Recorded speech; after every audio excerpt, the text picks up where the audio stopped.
అసలు చెరువులంటే కృష్ణదేవరాయల వారు గుర్తొచ్చేవాడు. మరి ఇప్పుడు ప్రజలకు తిండి గింజలు పుష్కలంగా అందాలి అంటే రైతులు పంటలు బాగా పండించాలి.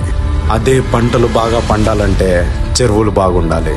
ప్రజల కోసం, రైతుల కోసం ఒక మహా యజ్ఞాన్ని తలపెట్టారు మన ఎమ్మెల్యే గురిజాల గారు.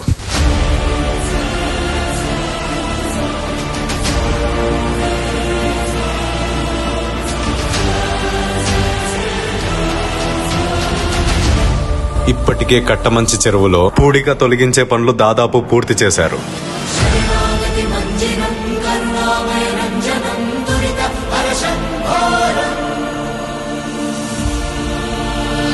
గుడిపాల మండలంలోని చెరువులకు పునరుద్ధరణ పనులకు శ్రీకారం చుట్టాడు. పుల్ల కంపలతో చిట్టడివిగా మారిన కాజూరు చెరువును రూపురేఖలు మార్చేందుకు చర్యలు ప్రారంభించారు. అసలు ఇదంతా ఎందుకు చేస్తున్నాడు? అతన్ని నమ్మి గెలిపించిన ప్రజల మాట నిలబెట్టుకోవడానికా?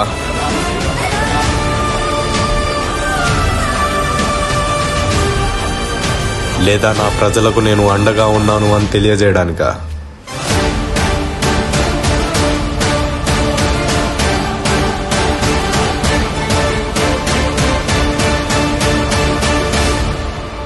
అలనాటి శ్రీకృష్ణదేవరాయలు స్ఫూర్తిగా ముందుకు సాగుతున్న నేటి గురిజాల జగన్మోహన్ గారికి అండగా నిలబడదాం.